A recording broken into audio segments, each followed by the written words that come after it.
Hello, good morning, good afternoon, and good evening to you all, wherever you are in the world. This is the fourth talk in our Sustainability Leadership Series, hosted by Sportsworks and the Sustainability Report. I'm Matthew Campelli, the Director of Sustainability for Touchline and the founder of the Sustainability Report. And today I'm delighted to be speaking to Dan Redding, who is World Sailing's Head of Sustainability. Hi, Dan. How are you doing today? Good to have you with us. Yeah, thanks, Matthew. Good to be here, and hi, everybody listening in. Over the next 20 minutes, Dan's going to talk us through World Sailing's sustainability journey and explain why his federation is one of the most respected, has one of the most respected sustainability programs in sport, and talking about their award-winning sustainability program as well. After the 20-minute presentation, we'll have about 20 to 25 minutes for Q&A. So please, during the presentation, feel free to ask as many questions as you like about Dan's presentation, and we'll try and get through as many as we can at the end. Feel free to ask your questions throughout, and we'll get through as many as we can. If we can't get through them all, we'll pitch those questions to Dan and we'll try to answer them in some form after the presentation. But without further ado, Dan, it's over to you, and we'll see you after for the Q&A. Great, thanks very much. Okay, so yeah, hi everybody again.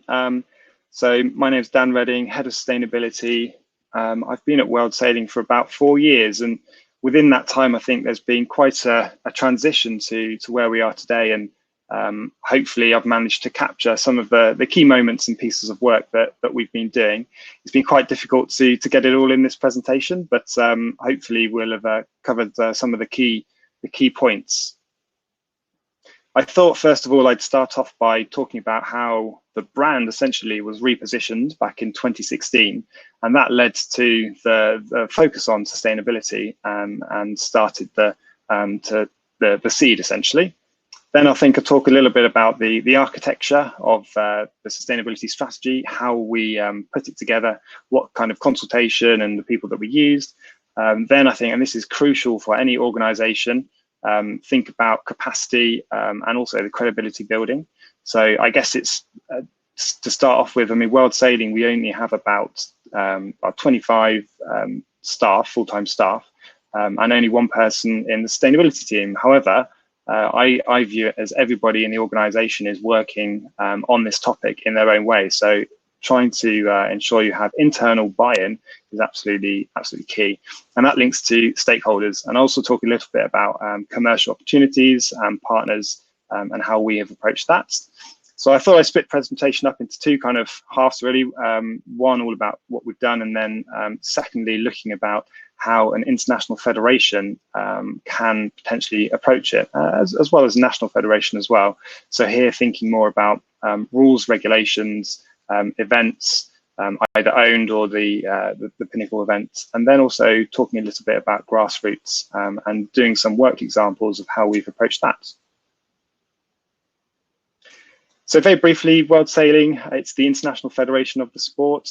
Normally we're based in London, and we are formed in terms of our membership. We have 146 national federations, and then we also have about 117 class associations, that's types of boats. So they form our membership. And as I said, we have lots of different committees and commissions who help us in our work, as other federations do as well. So back in 2016, when they were repositioning World Sailing, so it used to be ISAF, so even actually changing, I suppose, the main brand. As part of that, we also came up with a new tagline, as you can see on the screen. So sport, nature and technology in powerful harmony. And that was something that was really kind of, after doing a bit of consultation, that was fairly unique about the sport of sailing. And as part of that, we then developed a mission and a vision. So as I mentioned, this was something that was created in 2016, and then created the foundations to develop the sustainability strategy. So within the mission, bottom right, we have here to create a tangible sustainability program that maximizes the positive effects that the sailing community can have on our environment. So, you know, that was the commitment to do it, and the next step was to effectively create a strategy. But first of all, I'll play a quick video which summarizes how we got to that point.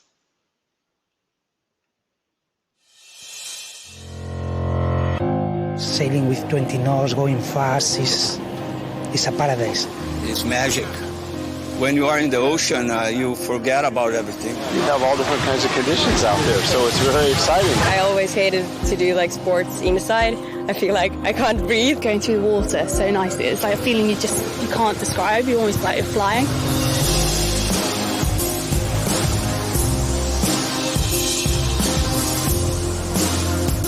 まあ、自然との戦いなので、まあ、風を読んだりだとか、まあ、潮の流れを読んだりだとか。You have to deal yourself against the sea, the wind. Kind of battle against the elements. At the end of the day, you're at the mercy to the sea and just how powerful it can be. É muito interessante porque a gente fica nas mãos da natureza, né?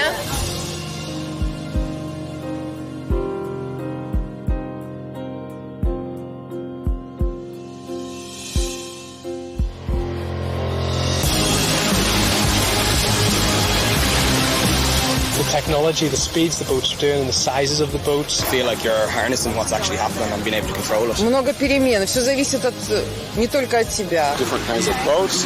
You have 10 different classes. Giant yachts flying, a meter in the air at 40, 50 knots. It's just unbelievable.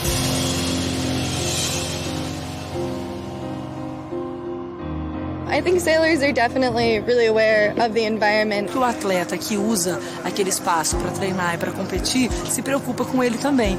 E aí mobiliza outras pessoas. That's our office, that's our playing field. I think it's really important that we do all we can.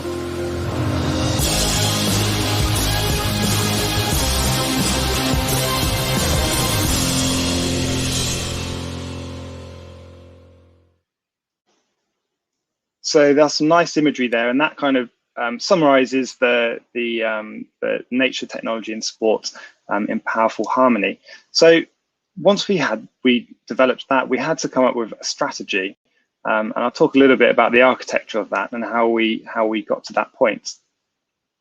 So first of all, we appointed a sustainability commission. So we have 8 experts from across the world and experts in sort of generic, I suppose, sustainability, as well as ex-professional sailors, people that have been sustainability professionals at events, academics, and also from the marine industry. So getting the viewpoints from a number of voices who are experts in their fields. We started off by getting together and essentially trying to work out, with a completely blank canvas, what can we do in terms of sustainability within the sport? And we had all sorts of, so some people were had nothing to do with sailing, but were experts in sustainability. So some of the suggestions they were saying, maybe we couldn't implement them. And so we had 2 days, and the first day we had just hundreds of different ideas. So we had to consolidate those. And eventually we narrowed it down eventually to around 60 targets. There's still quite a few. But when we talk about sustainability, we're talking about it in the broadest sense. And we also tried to cover all the different aspects of what world sailing covers. So looking at what we can directly control and what we can influence. So in this image here, you can see these are the areas where we had different targets. So when we talk about members, we're talking about national federations and class associations. Technical standards, when we specify equipment for everything from Olympic Games and other kind of verification. Training, where there's about 70 million sailors globally. So actually there's a huge opportunity through our membership to essentially trying to embed some sustainability training and competence within that. Then we also have events, venues, facilities, and participation. So all key areas which I think most international federations would replicate. In terms of our approach, we decided to use the UN Sustainable Development Goals. So if you're not familiar with these, they were essentially adopted by every UN member state, 2015, I believe. And so they're almost the international language of sustainability almost. So when we're talking to lots of different countries, our membership, it's important to have a kind of a common language. And we felt that through all the activities, all those different targets, that we could contribute to all the ones that are in bold. And I'll touch a little bit on this a bit later and how this is quite important when we're communicating to third parties and certainly in commercial propositions. And we also linked quite strongly to the Ioc Sustainability Strategy. So at the time, which was we developed a strategy in 2017, the Agenda 2020 also came out, which had a number of recommendations for international federations, specifically the ones on gender equality. We essentially took those from Agenda 2020 and put them into our strategy. Then we did a really wide consultation. So we had about 4 months where we spoke to all of our members. We basically asked as many people as we could to give us their thoughts about which targets maybe we need to move the deadline, which are too challenging, if there's different areas that we might like to consider.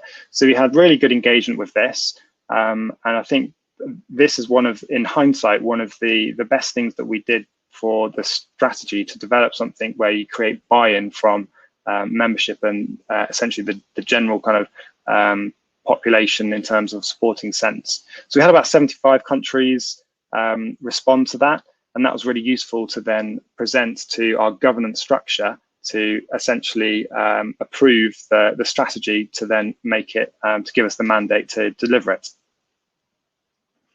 And as you can see here, the support was pretty good. We actually had an equivalent graph for every single target.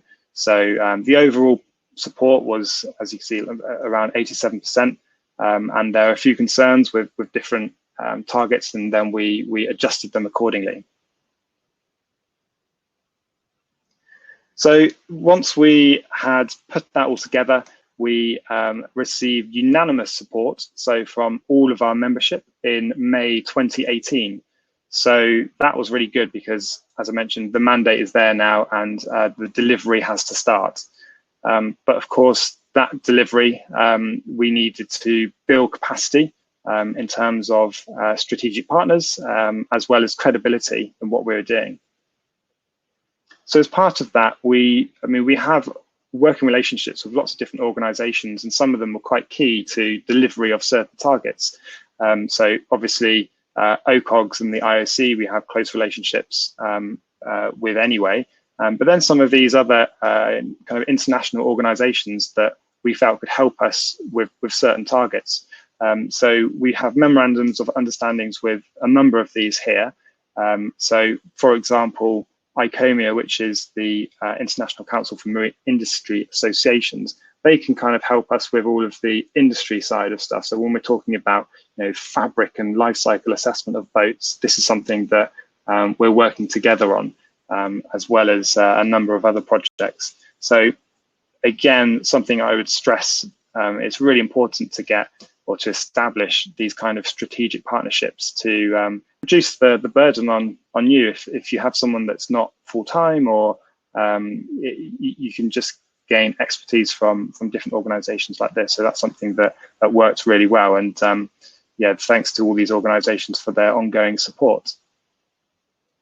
We also, I guess, when talking about those strategic partners, there's opportunities to highlight some of the targets that we have. And here's a great example where we're signing up to the UN Clean Seas Pledge at the same time as having signed our Memorandum of Understanding with UN Environment.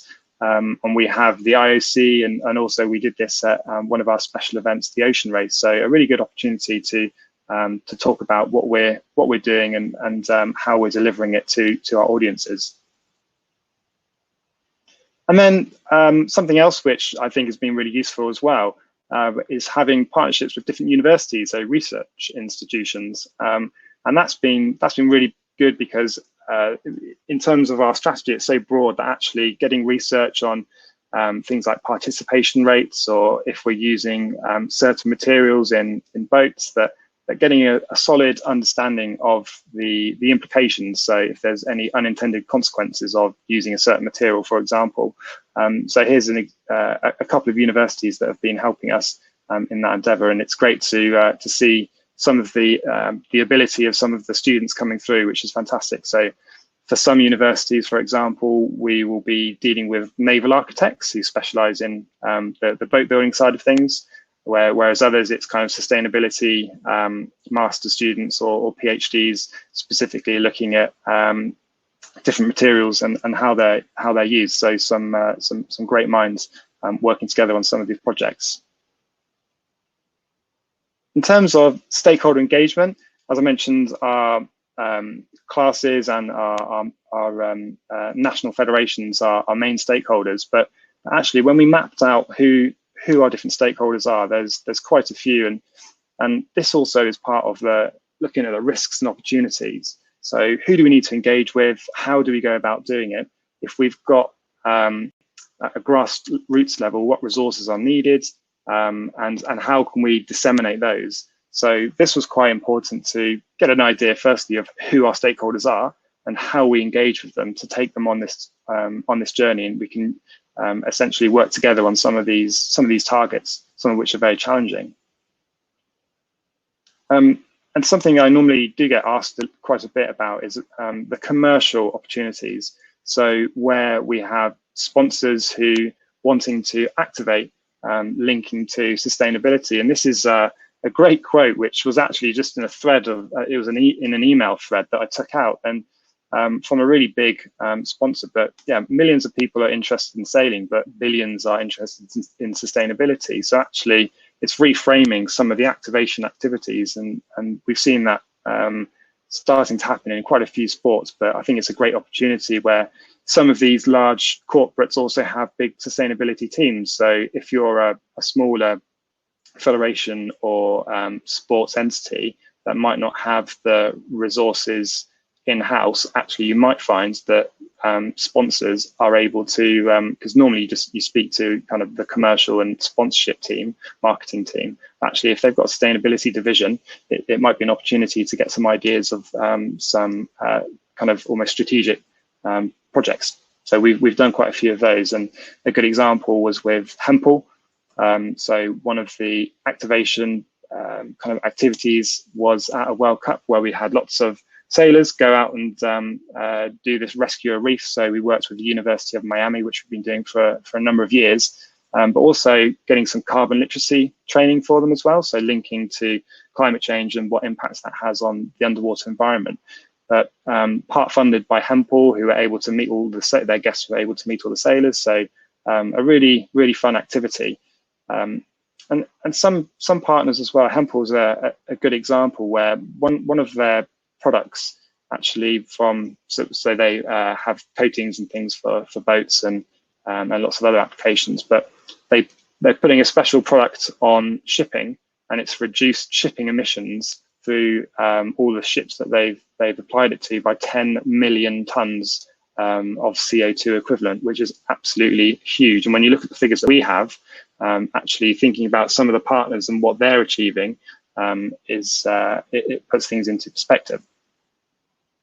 So moving on to the International Federation scope, and I'm using climate as an example here.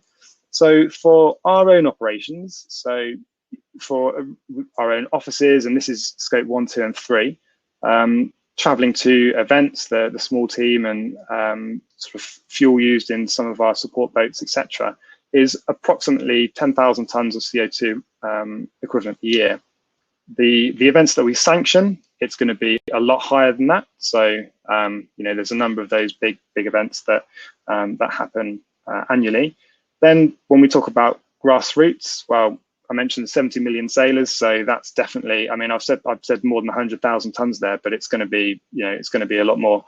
And then we have a 100 billion euro marine industry, which is going to have far in excess of these figures I've guessed, but far in excess of 1 million tons of carbon through all the different activities. So as an IF, how can we influence some of these areas? So we can first, sort your own house out first, so for our own operations, but actually how we can work with some of these other areas. So to start off with, we're a signatory of the UN Sports for Climate Action Framework. So many of you, I hope, will be participating in that, and if not, I'd strongly recommend it. There's about 200 sports organisations currently signatories, and these are the different areas that we all commit to. So I'll kind of elaborate on what we're doing there for each of those areas. So firstly, for getting our own house in order, we've got a number of kind of programs on that, but these are kind of the headline targets, I guess. So 50% reduction in emissions using our baseline as 2019, being carbon neutral by 2022, and then also looking at life cycle assessment. We can ask for that for Olympic equipment, and looking how we do that for the next couple of Olympic cycles. And also, really importantly, when we can change rules. So as an IF, that's something in our mandate essentially. So we've said here 20% of energy that is needs to be from renewable energy on boats produced after 2024.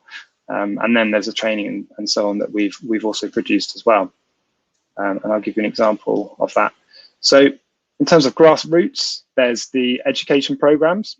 So we have here the World Sailing Trust and 11th Hour Racing. Excuse me. And so here we've created a number of resources in the education space and also some club assessments. So the World Sailing Trust is World Sailing's charity, and 11th Hour Racing are a philanthropic foundation who have been supporting some of the projects that we've been doing. First of all, we created some educational resources for kids, which includes topics on climate change and a few others that I think are listed. And we've had those translated into, I think it's 13 different languages now. And what we then do is we give these to our national federations to co-brand. So it's produced for them, so there's no cost burden, and they've been very well put together. We did this in partnership with the Ocean Race. So some fantastic resources, and we've had really good feedback. And I think it just so happens in the last year that there's been not much sailing obviously on the water, and so a lot of parents and kids have wanted to see what kind of activities they can do at home. So this has proved very, very popular. And as you can see, we kind of linked to the UN Sustainable Development Goals, and it's all being put together with sort of training the 6 to 12-year-olds in mind. We also then partnered with an organization called Ocean Heroes. So again, it's key partnerships. So there's a whole training program all around ocean plastic that we put together, and there's no cost there. So a strategic partnership can be very beneficial, and this was a great one that we've rolled out. Then looking at the kind of club infrastructure or infrastructure of sport. So when I talk about the carbon emissions of the grassroots being, 1 million tons or so, this is kind of a typical clubhouse. And actually many sports, having played a few myself, that actually there's components of this which will be replicated in any clubhouse.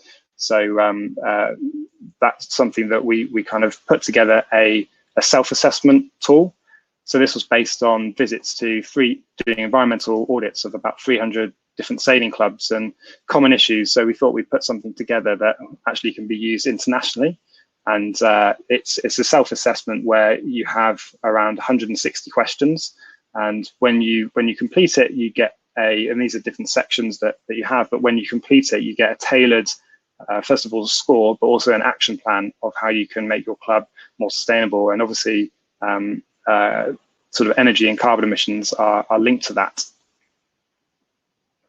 We also then produced some guidance, some best practice showing what clubs are doing, how other clubs can replicate it, and reaching out to our member federations to say, do you have any examples of clubs doing? We give them a list of topics, so then we can use these case studies, because it's one thing kind of somebody trying to sell a club solar panels or something like that. But actually, when you have first-hand experiences and what went wrong, what were the costs, how club members kind of appreciated it, etc. That's something that we found really useful, and that's been very well received. So moving on to events now.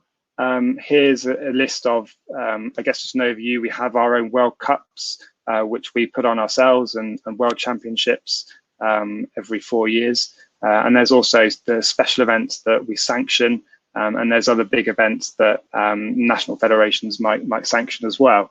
So I think here that's where there's big opportunities, because the big professional events, some of the teams have large R&D budgets, and there's lots of opportunities there. So one of the things that we created in consultation with the large events was the Sustainable Charter. And within that, there's all these different criteria. So it started off as kind of an optional something to sign on to, but actually now it's integrated into contracts when we're sanctioning events. So it's been great, and there's a couple of the big events that are doing great work, and it's really helping, I guess, the sector move forward in some of the key challenges.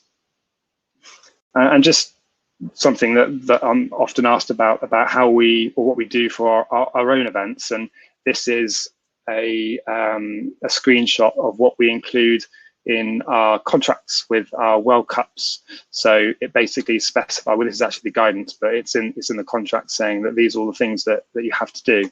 So that's something we work together with, but also it's an expectation when if you're going to host a World Cup or some of the other events that we have.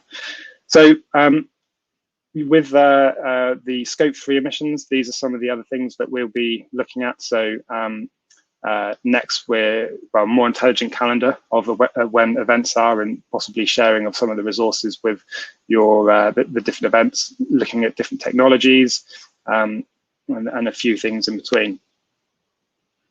One of the things that has underpinned all of our event strategy is achieving ISO 2012-1. So this was something that we did almost from the get-go in 2017.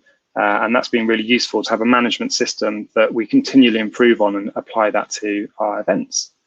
And procurement is one of the things that that is embedded into that. And this is just an example here that the bibs that we had, after events, they were branded with one thing, and then they might have to be changed. So the bibs are now recyclable and made from ocean plastic using a really good supplier.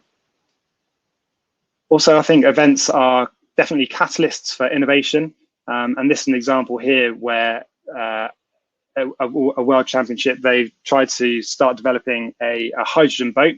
So that thing on the left doesn't look much like a boat, but it's a proof of concept at the moment, and something we're really excited about. And that's something that we'll be developing with others. And it links to our Challenge 2024, which we put together with Paris 2024. So from working at London 2012, we found that actually there was a lot of fuel used for support boats through combustion engines. So we felt that there was an opportunity to challenge the marine sector to come up with some solutions. And when we launched this just over a year ago now, already there are solutions being produced as a result, which is fantastic. So the boats used at our events in terms of these RIBs, so rigid inflatable boats, probably account for maybe 0.01% of the whole market. However, if we can change what that 0.01% is doing, then actually that can have a really significant impact. And I think a lot of other federations will have that ability. So that's something that's quite exciting. And then finally, I guess, what do the sailors think? And in terms of events, some of where we've surveyed them about, we've had a focus on ocean conservation. Did it enhance the event? And as you can see here, is an overwhelming yes. So it's something that reinforces what we're doing, and we'll be doing as much as we can to continually improve. So that's almost it now. Just wrapping up. I kind of whizzed through a lot of that, but it was nice to have some positive feedback from Thomas Back, and also it was great to win the GACE Award last year. So that's something that's been incredibly proud, and I think the World Sailing family is really supportive of that our efforts are being recognised. But we want to share as much as we can and help others. So hopefully this will be a bit of an insight into what we've done. So thank you very much. Dan, thank you for a wonderfully insightful presentation. It seems to be a huge amount going on. We've got about 15 minutes for questions, so please ask as many questions as you like, and we'll get through them as many as we can before the end. I suppose the first question, Dan, is there seems to be a huge amount going on. You're doing an awful lot of stuff, it seems, over the past couple of years. I mean, how do you go about putting that into practice on a practical basis? Because it seems there's lots of moving parts happening within the Federation and even kind of outside your immediate circle, I suppose. Yeah, that's a good question. I mean, there's lots of plates spinning. So it's a case of trying to basically milestones. So we have some targets that are to be delivered by 2028 or 2030. So rather than, I think, is common with a lot of strategies, it's easy to put a long-term target and then just worry about it a year in advance. So instead of waiting until 2029 to deliver our 2030 target, it's quite important to have milestones and then also communicate those as much as possible and have a work plan that you can effectively deliver. So seeing if at times if you're under-delivering on one area or over-delivering on another, and the strategic partnerships certainly help. Is there anyone that you work with closely in the organisation to help you put this together, or do you kind of work cross-departmental? How does it work on that kind of basis? Yeah, definitely cross departments. I mean, I think I've said before that even to the graphic designers or video editors, they make some of the stuff look cool and engaging, and that's really important. And the comms team do a fantastic job of disseminating some of the strategies that we have, and the events team obviously do a fantastic job with engaging with the host cities and delivering some of the stuff they do. So it's definitely a team effort. It's a bit more difficult now. We're all in different locations, but yeah, it's definitely a team effort. I couldn't do it all on my own. We've got some questions coming in now. A question here from Tatiana, who's asking, how can international federations use their platform to promote sustainability in sport and beyond? Yeah, that's a really good question. I mean, I guess depending on what your sport is, I mean, for us as an example, you can use your events or your athletes and to try and, you either want to train them up so they feel confident speaking about certain topics. I think for us, the issue of single-use plastic is so, I don't think there's a sailor in the world that doesn't particularly care about that, because they see it firsthand and it's really quite easy for them to talk about. So in some respects, we use that as the start of a conversation of some of the wider topics. But I think, yeah, as IFs, you've got the opportunity to, I think, when you're mapping out what the opportunities are in terms of who your stakeholders are, if you can integrate anything into a training scheme or something that can be replicated through your national federations, you can create something and effectively it can be delivered globally in the space of a year or even 6 months because of the networks that you have. And we certainly found that with the education resources. And I think taking the resource burden from the national authority by creating it for them and letting them brand it, putting it in their own language, etc. That's proved to be a strategy that's worked well. You talked at the very beginning about World Sailing repositioning its brand, changing name and kind of visual sensibilities, among other things. How do you feel that's kind of gone, in the subsequent years? And how do you feel sustainability has played a role in that kind of in that change and perceptions from the outside of the organisation because of that? Yeah, that's interesting, because I think sometimes we have to, I have to not remind myself, but we're a sport organisation delivering sustainability, not a sustainability organisation delivering sport. So obviously you have to be conscious of the kind of the key priorities are still to represent the interests of the sport and members. But in terms of the rebranding, I think it makes total sense. I think the feedback has been pretty good in respect that it's something that daily almost that I get feedback on from sailors and people who are kind of, do you have any resources on this? And yes, you do. Great, thank you very much. And we'll take that back to certainly the grassroots stuff. I think that's really rewarding, knowing that actually it's quite straightforward for quick wins to save a club some money on energy and actually reinvest that into the sport. So hopefully, that was kind of one of the background to delivering some stuff for grassroots in terms of the resources. Having in a previous role, previous life, delivered a lot a lot of stuff for clubs, knowing that there's a lot of quick wins out there, and it's just having kind of somebody, a second set of eyes, or somebody focus or ask the right questions, and with that self-assessment that can be done. So, any federations that are listening in, that tool that we have, you're welcome to look through it and use it, and actually, we can still give you the questions that are relevant to waste, energy, water, etc., and take out the ones about washing down the slipway. Question here from Carolina, and she's asking, Dan, could you talk more about the importance of partnerships and engaging stakeholders in promoting sustainability? Yeah, I think in terms of the partnerships, it's quite, well, if in a commercial sense, that you might be able to get additional resources to help you with some of the projects. So the ones that I've been talking about, there was an additional cost to set them up, or to deliver them. So that's something that we were able to do, finding partners that would help fund that, which is critical.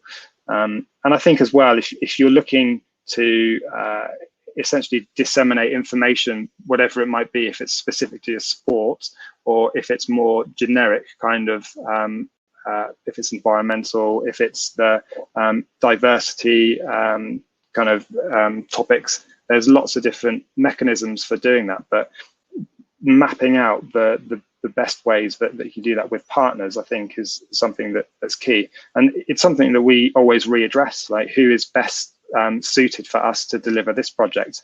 And actually, an example that just talking about the other day, where when we're talking about hydrogen boats, which it seems really far off in the future because it's quite an advancement, that there's a few key companies that we would look to partner with and deliver that, because they would have expertise in those certain technologies. So I think it's crucial that you know what you want from a partner potentially, or you try and seek out ones that have the same values, or something that you can gain from. So it's more of a purpose type relationship as opposed to just financial transaction. I think there's more benefits to be had if you can both work together on some of those projects. That's a really interesting point, the whole strategic element of creating those partnerships. And throughout your presentation, it seems very obvious that when you're creating your sustainability strategy, you're not looking inward, you're looking outward, and looking at what the market needs and what partners need as well, and kind of dovetailing what you're trying to do with that, so you increase momentum in that kind of area.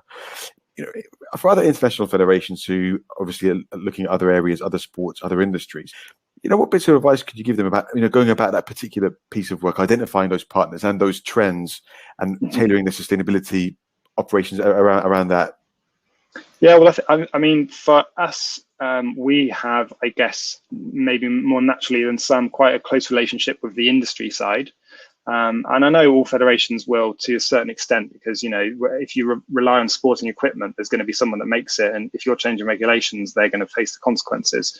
So I think for us, that was key about looking at, well, what materials are used, what we call life cycle assessments. So measuring the impact of a product over its time, what impacts that if we use a certain type of equipment, if some regulation changes and it makes all the old equipment unusable, what impact is that going to have? So I think for us, and maybe quite a few other federations, I think engaging with the industries that create equipment, or it could even be industries that create the infrastructure, I think that's key, because sometimes what we do find is there's a lot of innovation out there, and you might find it's kind of small companies that have something really interesting. And I can think of one in particular in terms of natural fibers and how they're being applied to sporting equipment, that actually IFs and other sports organizations can help with the uptake there, because it could be there's a lack of they can't get it to market without a few helping kind of intros, and that's something that we can do and collectively benefit from.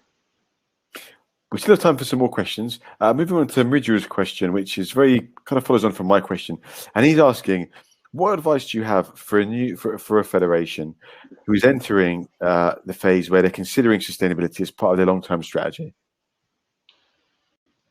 Go for it. I think I mean, the feed, we haven't really I wouldn't say we've had really any negative feedback. Everyone seems to be pretty supportive. In many respects, getting the engagement is key. So I think if we just kind of said, right, everybody, we've just created this strategy behind closed doors, and this is what we're now imposing on everybody. That's and I think sometimes international federations get criticised for doing those kind of things. So the engagement piece is absolutely crucial, and I think you'll have better relationships with your stakeholders. That's certainly something that I found, and the rest of the team have.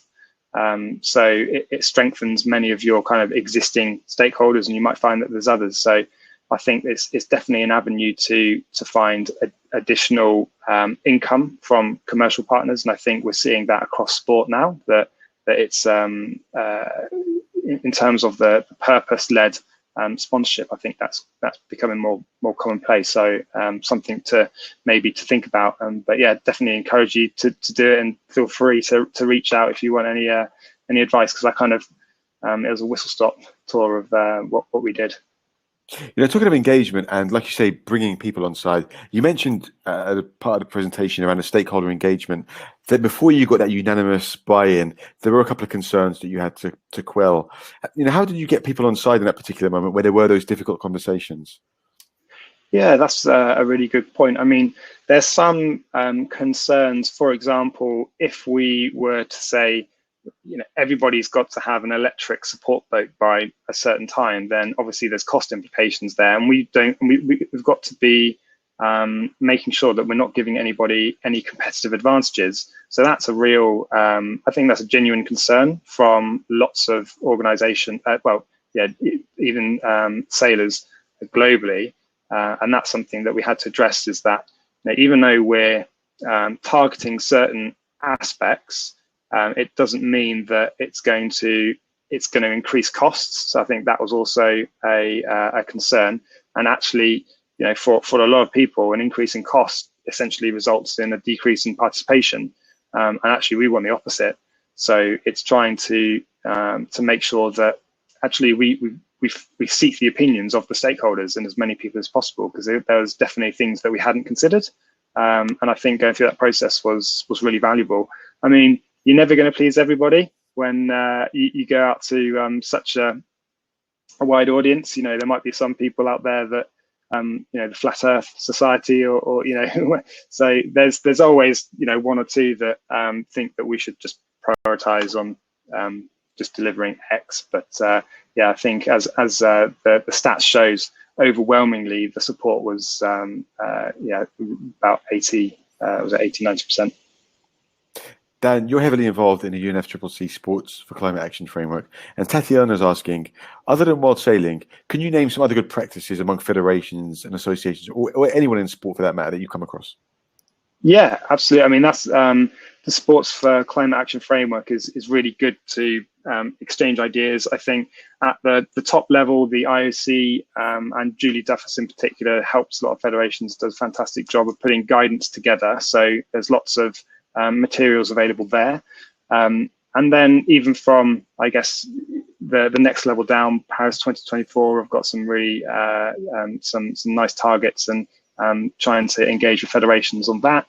And I think maybe just looking to the way that I mean, I can talk about our sport. So we have the Ocean Race, Sail GP. They've done some really good working with partners. They've produced guidance on eliminating single-use plastics from events that can be applied to everything and to all sorts of events.